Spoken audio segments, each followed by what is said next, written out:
What are we talking about? When I ask myself today, what is Anna Hazare today really standing for? You ask anybody of all the people you interviewed. Nobody is talking about the Lokpal bill. Nobody is talking about a fast, to be allowed to go on a fast. Actually, what we're going through right now is a fast to be allowed to go through a fast. The fact is, there is one word, corruption. And what worries me is that intangibles, to say we must eradicate corruption, we must eradicate inflation, these are lovely things to think about. But the fact is that corruption is there, and that's an anger which is showing. But my question is this: what happens when everybody is rallying around, is not able to remove corruption tomorrow? These are intangibles, which is why there are tangible causes being shown. A tangible cause saying, I will not come out of jail unless I am allowed to fast. I will continue fasting until I am allowed to fast. Let me just finish a moment. A tangible reason like the Jan Lokpal bill. Now tell me, how many people really know which are the mischievous clauses in that bill and which are not? This is a debated bill. It's a bill which will go through Parliament. It's a bill which will be questioned. It is one step in the way. The problem is, everybody is looking at Anna Hazare today as the panacea, as the answer, and with Anna Hazare we will eradicate corruption. No, but whatever, he may not be the answer. What happens? He may well not be the answer. What happens when the corruption is not eradicated? He may well not be the answer. He is a catalyst today. He is a rallying force. He may well not be the answer, but to say he is corrupt, to say that all the people with him are like Maoists and fascists, to say they are being, they are supported by India's enemies. Does that logic work? I want Prashant Bhushan to respond to that. I don't know if Prashant Bhushan, you heard that part of the Prime Minister's speech. Arnab, that is mere politicking and nothing else. 1 minute, Mr. Ashwini Kumar, coming to you. Arnab, are you part of an external design to destabilize the country, Mr. Bhushan? It's a direct charge that has fallen at your doorstep. I think that charge needn't be answered, but I think I would call upon people who are making that charge to come and see who are the people and what are the kind of people who are coming out on the streets. It's mostly young, educated people, reasonably educated young people, and they are coming out on the streets because for the first time in their lives they see a ray of hope.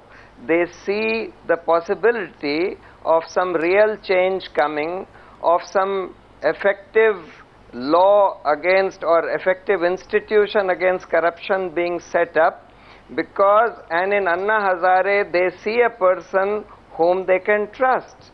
He has struck an enormous chord among the people of this country. Therefore, for the first time, young people in this country are feeling empowered rather than cynical. They are seeing some hope that perhaps they can change the destiny of this country if they engage with major public issues of our time, such as corruption. So, Ashwini Kumar, was that a mistake that, to accuse this entire movement of being part of an external attempt at sabotaging our nation? Was that a mistake in your view? You'll have to give me some time to answer all these people.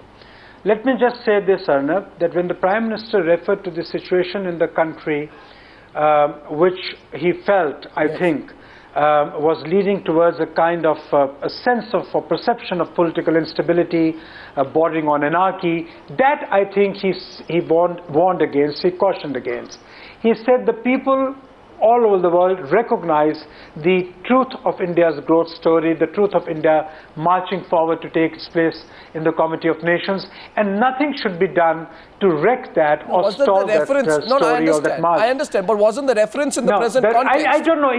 Wasn't the reference about India being... he has not referred to any particular individual. No, I agree with Prashant that I don't think there's not a suggestion towards the people on the street who are out to do that, but possibly there are suggestions to political forces which are trying to seize upon this opportunity to create a kind of a situation in the country that is reminiscent of a kind of political instability developing in the country. But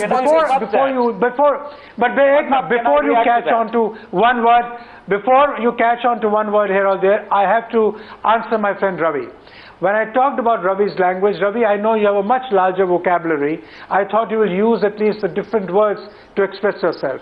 I want to comment on your pain.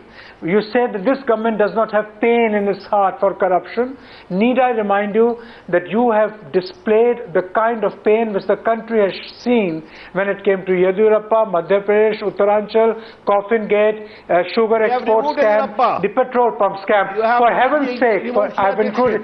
Yes, yes, I know when you did, we know all of that, how you were forced to. Coffin Gate, sugar scam, all those petrol pump scams. Please, I hope you had the same pain in your heart at that time. So let's not talk about pain on corruption. If BJP is one party which has shown singular disgust at the sensitivities of the people, you've taken the people of this country for a ride, either on the Ram issue or on corruption issue. Don't try and hijack a popular sentiment. You are not the architect of that popular sentiment. We are very specific the popular tonight. sentiment is being generated by people. We are very therefore, don't use this debate to hijack a political agenda. We are very specific tonight. I am drawing this back, gentlemen. What are we debating? Was it right or wrong to stop Anna from fasting? Simple. And there is a Supreme Court judgment, 1973, 1 SCC 227. I've got that judgment and I'm going to quote parts of it in some time, though there are many eminent lawyers tonight. Mr. Sundaram, you want to respond? I know. Let me come straight to you, Mr. Prasad. I'm giving you a rebut right after that. Yes. Arnab, the whole point is exactly this. When we talk about forces, we talk about destabilizing forces, we talk about whether it is being instigated by somebody. I can understand all that if we are talking about a particular group or a particular individual who is being instigated to do something. What we are really finding, like I said, has very little to do with Anna Hazare except that he is the catalyst. It has to do with the mood of the people. It's a frustration of the young. It is a frustration of the young which is finding an outlet. And the outlet that they are finding is, here is this man who is saying, now look here, there is corruption, let's do something about it. We cannot say that there are foreign forces destabilizing the youth of the country, the people of the country. And to answer your question, the point is exactly this in today's debate. Were they right in arresting Anna Hazare or not? It was, if you want it purely and simply, it may have been a political decision taken which may have gone wrong. Why? Because according to me, if Anna Hazare had been arrested, the reaction would have been the same. If he had not been arrested and he'd have been there fasting, the reaction would have been the same. PMO sources. Either way, the reaction would have been the very same. Either way, the reaction would have been the very same, because the same people who are frustrated would have continued. Sure. 1 minute. Jay, coming to Jay. I don't think there's PMO sources watching the show say, please don't misquote the Prime Minister. And therefore, I would like to read out the paragraph and then I'll take the response of Mr. Prasad. Entire paragraph, so there's no misquoting. Prime Minister says India is an emerging economy. We are now emerging as one of the most important players on the world stage. There are many forces that would not like to see India realize its true place in the Committee of Nations. We must not play into their hands. We must create an environment in which our economic progress is not hijacked by internal dissension. That's the comment the Prime Minister made. No misquoting at all. Ravi Shankar Prasad, do you see the drift of the argument here? Well, Arnav, I have got all the replies about the allegations made by my good friend Ashwani against my party, but I will not join issue except to say that Advani ji raised the issue of black money and foreign bank account 2 years ago. They said it is a joke. We have been campaigning. Now, if the Prime Minister on the floor of the House is talking about a foreign hand, then he must identify that foreign hand. That is a very serious charge. And whenever issues of corruptions are raised, these kind of language are being used. Or now I come from the state of Bihar, where I had the privilege to fight against the corruption and leadership of Jayaprakash Narayan, Loknayak Jayaprakash Narayan, and also suffered imprisonment. At that point in time also, I was just a student fresh into college. The then Congress party leadership called JP a CIA agent and a fascist and whatnot. What happened, how people responded, we all know. I have my serious reservations against the politics of VP Singh, but historically speaking, when he talked of Bofors, he was called a big destabilizer, inspired by foreign hands. What happened, you all know. Again, the same language is being used Anna being called a corrupt and whatnot, and the Prime Minister talking of a foreign hand. My friends of the Congress, please learn lessons from history. Okay. Trust the people of the country.